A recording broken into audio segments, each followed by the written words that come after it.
পরম শক্তি প্রকৃতি এ হলো এই সংসারে সব থেকে বেশি শক্তিশালী। এই প্রকৃতির সামনে কারোর কোনো অস্তিত্ব নেই।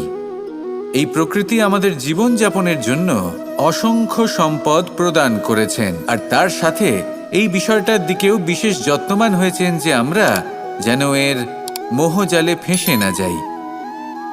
যেমন পেট ভরানোর জন্য চাল ডাল প্রদান করেছেন, তার সাথেই সেই চাল ডালের মধ্যে কীটের উপস্থিতি রেখেছেন, যাতে সেই চাল ডাল সময়ের সাথে সাথে খারাপ হয়ে যায়।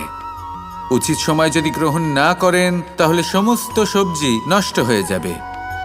যেমন আমাদের এই মনুষ্য শরীর, তা সে যতই সুন্দর হোক না কেন, মৃত্যুর পরে এই শরীরে পচন ধরে, যাতে এই শরীর থেকে দুর্গন্ধ বেরোয়। এমনটা প্রকৃতি কেন করেছে?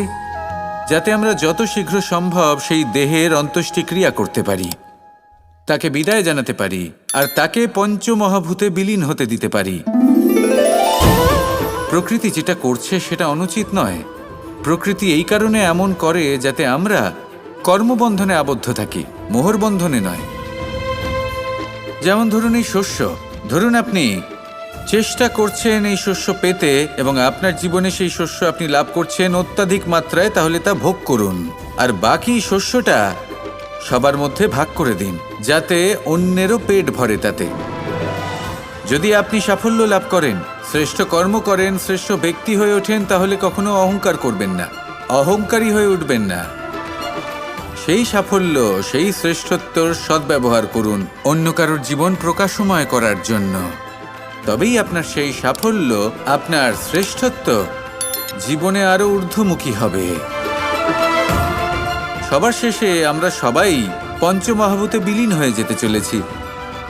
উচিতভাবে এই জীবনের সদ্ব্যবহার করুন, কর্মের সাথে জড়িত থাকুন, এই প্রকৃতির পথপ্রদর্শন মানতে থাকুন, আর আমার সাথে ভালোবেসে বলুন, রাধা রাধা।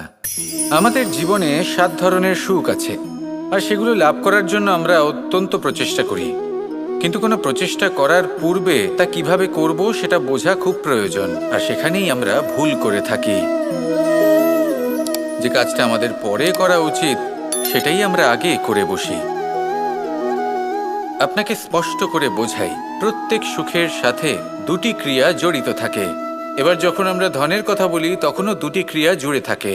প্রথম ক্রিয়া হলো ধন অর্জন করা, দ্বিতীয় ক্রিয়া হলো ধনের ব্যবহার করা।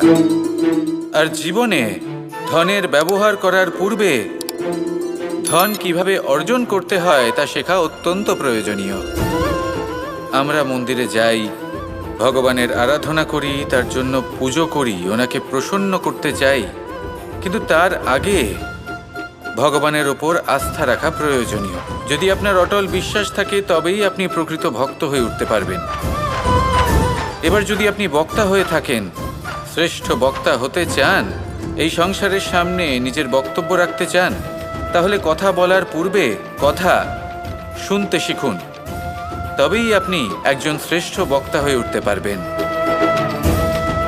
জীবনে সম্পর্ক স্থাপন করার আগে সম্পর্ক বজায় রাখতে শিখুন। তবেই আপনি একজন প্রকৃত সাথী হয়ে উঠবেন।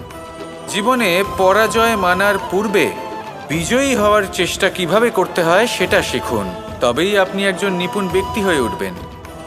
অন্তিম এবং সবথেকে গুরুত্বপূর্ণ কথা, জীবনে ভালোবাসা লাভ করার পূর্বে ভালোবাসা প্রদান করতে শিখুন।